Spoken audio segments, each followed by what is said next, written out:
மொழி ஆராய்ச்சியை பற்றி இவ்வீடியோவில் பார்ப்போம். ஒவ்வொரு நாட்டவரும் அந்தந்த மொழி பேசும் மக்களும் தம் மொழியே சால சிறந்தது என்று எண்ணிக்கொண்டு மற்ற மொழிகளையும் தம்முடைய மொழியிலிருந்து தான் தோன்றின என்று சொல்லக்கூடிய மனப்பான்மை இருந்து கொண்டிருக்கிறது. உதாரணமாக, எபிரேய மொழியிலிருந்து தான் உலகில் உள்ள ஏனைய மொழிகள் எல்லாம் தோன்றின என்று அப்போது சொல்லி கொண்டிருந்தார்கள். ஆண்ட்வர்ப், பெக்கனஸ் போன்றவர்களெல்லாம் டச்சு மொழியிலிருந்து தான் மற்ற உலக மொழிகள் தோன்றின என்று சொல்லி கொண்டிருந்தார்கள். வேறு சிலர் என்ன பண்ணாங்கன்னா, கிரேக்க மொழியிலிருந்து தான் மற்ற மொழிகள் கிளைத்தன என்று சொன்னாங்க. இந்தியாவில் இருக்கக்கூடிய ஒரு சில நபர்கள் சமஸ்கிருத மொழியிலிருந்து தான் மற்றவைகள் எல்லாம் கிளைத்தன என்று சொல்லி கொண்டிருந்தார்கள். ஆனால் சர் வில்லியம்சன் ஜோன்ஸ் என்பவர் 1886ஆம் ஆண்டில் முதலாக ஒரு அற்புதமான கருத்தை தெரிவித்தார். அதாவது, சமஸ்கிருதம், கிரேக்கம், லத்தீன் போன்ற மொழிகளிடையே ஒப்புமைகள் காணப்பட்டாலும் அக்காரணத்தினால ஒன்றிலிருந்து மற்றொரு மொழி பிறந்தது என்று கூறுதல் பொருந்தாது. அவ்வாறு ஒப்புமைகள் உள்ள மொழிகள் பல ஏதோ ஒரு மூல மொழியிலிருந்து உண்டாயிருக்க வேண்டும். அதுதான் பொருத்தமான முறை என்று அவர் சொன்னார். எனவே ஒரு மொழி மற்ற மொழிகளுக்கு தாய் என்று கூறுவதை தவறு என்று சுட்டிக்காட்டும் அதே வேளையில், தொடர்புள்ள மொழிகள் பல உடன்பிறந்த தங்கைகளாக இருக்கலாம், அது அப்படி சொல்வதுதான் பொருந்தும் என்று அவர் 1786இல் மிக சிறந்த ஒரு கருத்தை கூறினார். அந்த கருத்து தான் இன்றைய உள்ள மொழியியல் ஆராய்ச்சியாளர்கள் ஏற்றுக்கொண்டிருக்கிறார்கள். இப்போ அதனுடைய அடிப்படையிலே இந்திய மொழிகளும் ஐரோப்பிய மொழிகளும் சேர்ந்த ஒரு குடும்ப அமைப்பாக இருக்கிறது என்று அவர் சொன்னார். இந்த இந்திய ஐரோப்பிய மொழிகளுக்கு இடையில் ஏதோ ஒன்று தாயாக இருந்திருக்கிறது. அது எது என கூற இயலாது. ஆனால் மற்ற மொழிகள் எல்லாம் அவற்றுடைய குழந்தைகள், தங்கைகள், தமைக்கைகள் என்று கூறலாமே தவிர, ஒன்றினுடைய மொழி மற்றவனுடைய தாய் என்று சொல்வது தவறான கருத்தாகும் என்று அவர் சொன்னார். இவ்வாறு மொழிகளை பற்றிய நிறைய கருத்துகள் இருந்தாலும் கூட இன்றைக்கு மொழி ஆராய்ச்சி என்பது 4 வகையாக பிரிந்திருக்கிறது. முதல் வகை விரித்துரை முறை.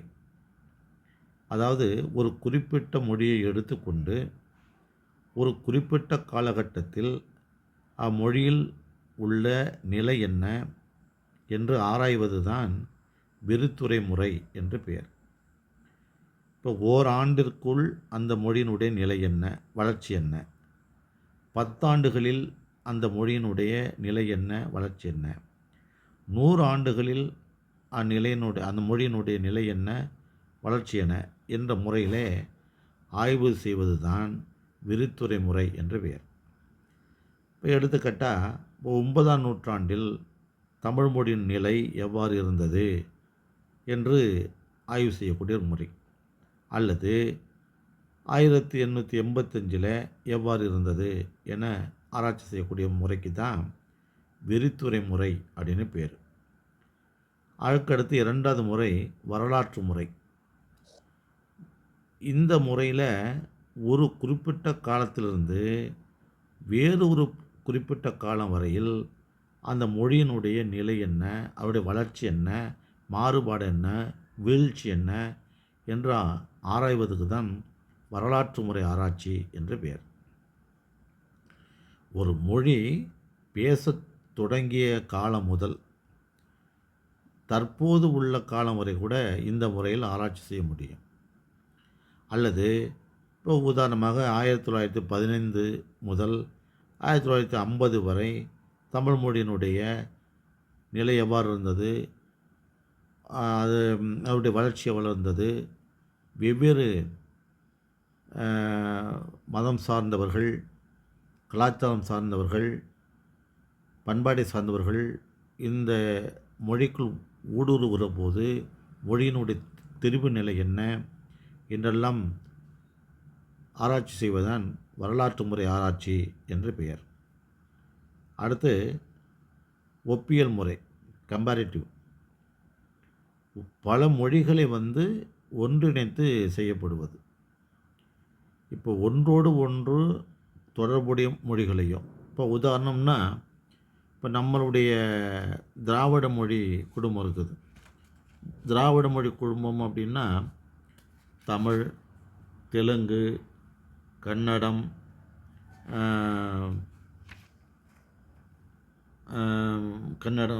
குடகு, துளு முதலிய மொழிகள் அடக்கியதான் திராவிட மொழி குடும்பம். இம்மொழிகளுக்கு இடையிலும் பல்வேறு ஒற்றுமைகள் இருந்திருக்கின்றன. உதாரணமாக தமிழில் நான் என்பதில் நான் அப்படின்னு சொல்கிறோம், தன்மை ஒருமை வினைமுற்று. தெலுங்கில் அதை நேனு அப்படின்னு சொல்கிறாங்க. மலையாளத்தில் ஞான் என்று சொல்கிறாங்க. கன்னடத்தில் நானு என்று சொல்கிறாங்க. அதே போல் தமிழில் எட்டு அப்படின்னு சொல்கிறத தெலுங்கில் எனிமிதி, மலையாளத்தில் எட்டு அப்படின்னு சொல்கிறாங்க, கன்னடத்தில் எண்டு அப்படின்னு சொல்கிறாங்க. இவ்வாறு ஒரு மொழி குடும்பத்தில், இப்போ திராவிட மொழி குடும்பம் என்று சொல்லக்கூடிய தமிழ், தெலுங்கு, மலையாளம், கன்னடம், குடகு, துளு ஆகிய மொழிகளில் உள்ள வார்த்தைகளையும் பயன்படுத்தக்கூடிய விதமும் ஒலிக்கக்கூடிய விதமையும் வைத்துக்கொண்டு ஆராய்வது அப்படின்னு சொல்கிறது தான் ஒப்பியல் முறை அப்படின்னு சொல்லலாம். அப்போ ஒரே குடும்பத்தில் உள்ள மொழிகளை ஆராய்ச்சி செய்வதும் ஒப்பியல் முறை தான். இந்த குடும்பத்திற்கு சம்பந்தமில்லாத வேறு ஒரு குடும்பம், இப்போ இந்திய ஐரோப்பிய மொழி குடும்பம் என்று ஒரு குடும்பம் இருக்கிறது. அது அல்லாமல் செமிட்டிக் மொழி குடும்பம் என்று ஒன்று இருக்கிறது. அந்த செமிட்டிக் மொழி குடும்பத்தையும் இந்திய ஐரோப்பிய மொழி குடும்பத்தையும் ஆராய்வது தான் ஒப்பியல் முறை என்று நாம் சொல்லலாம். அவற்றில் உள்ள ஒற்றுமை, வேற்றுமை இதெல்லாம் நம்ம பார்க்கலாம். இப்படி ஆராய்ச்சி செய்வதுதான் ஒப்பியல் முறையின் பேர். இந்த ஒப்பியல் முறையில் அந்தந்த மொழியில் உள்ள முறை வைத்து பேசக்கூடிய பெயர்கள், இப்போ அப்பா, அம்மா, அண்ணன், தம்பின்னு ஒவ்வொரு மொழியிலையும், அது ஒவ்வொரு மொழியிலையும் எவ்வாறு மாறுகிறது, இடத்தினுடைய பெயர்கள், அதே போல் உடல் உறுப்புகளுடைய பெயர்கள், இவையெல்லாம் அதில் அடங்கக்கூடிய ஒன்றாக இருக்கிறது. அடுத்து பொதுமுறை. பொதுமுறை என்பது இப்போ ஒவ்வொரு குடும்பத்திற்கும், அதாவது மொழி குடும்பத்திற்கும் உறுதி செய்யப்படாத பல வார்த்தைகளை, பலவிதமான கருத்துக்களை பற்றி ஆராய்ச்சி செய்வதுதான் பொதுமுறை அப்படின்னு பேர். இப்போ ஒவ்வொரு மொழியும் பல வகையான மாறுதல்களை அடைவது உண்டு. கால வெள்ளோட்டத்தில் பிறர் கலக்கும் விதத்தில், கலாச்சாரம், பண்பாடு மாறக்கூடிய விதத்தில் மொழியில் பல மாறுதல்கள் உண்டாகும். அந்த மாறுதல்களை மொழியலார் எப்படி ஆராய்ச்சி பண்ணுறாங்க அப்படின்னா, ஒலியியல் வகை, ஃபோனாலஜி, சொல் இயல் வகை, எட்டிமாலஜி, பொருள் இயல் வகை, செமண்டிக்ஸ், அப்புறம் ஒப்புமை வகை, அனாலஜி, கடன் வாங்கு வகை, போரோவிங் என்று ஒரு 4 வகையில் தான், 4-5 வகையில் மொழியலார் மொழிகளை ஆராய்ச்சி செய்கிறாங்க. மாறுதல்களை உள்ளடக்கிய மொழிகளை காலம் அடிப்படையில், கலாச்சார பண்பாட்டுடைய அடிப்படையில் மாறுதல்கள் பெறக்கூடிய மொழிகளை இந்த வகையில் தான் அவங்க ஒலியியல் வகை, சொல்லியல் வகை, பொருளியல் வகை, ஒப்புமை வகை, கடன் வாங்கும் வகை என்ற வகைகள் ஆராய்ச்சி செய்கிறாங்க. அந்த ஆராய்ச்சியை பற்றி நாம் வேறு ஒரு வீடியோவில், இப்போ ஒலியியல் வகைனா எப்படி இருக்கும், சொல்லியல் வகைனா எப்படி இருக்கும், பொருளியல் வகைனா எப்படி இருக்கும், ஒப்புமை வகைனா எப்படி இருக்கும், கடன் வாங்கும் வகை எப்படி இருக்கும் என்று அந்த ஆராய்ச்சியை பற்றி வேறு ஒரு வீடியோவில் பேசலாம்.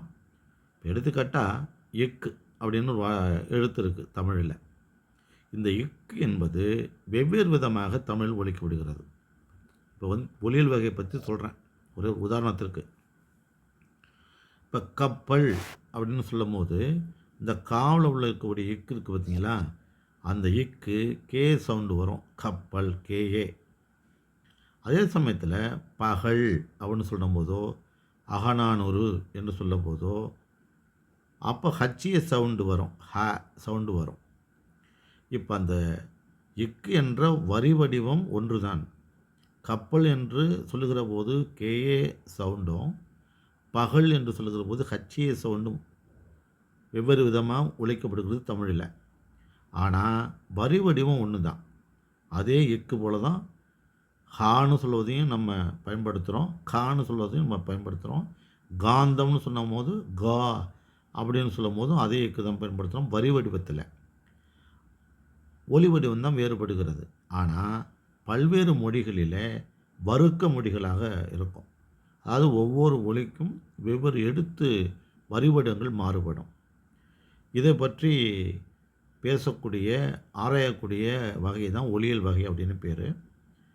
இதை பற்றி அடுத்தடுத்த வீடியோவில் நாம் பார்க்கலாம். நன்றி, வணக்கம்.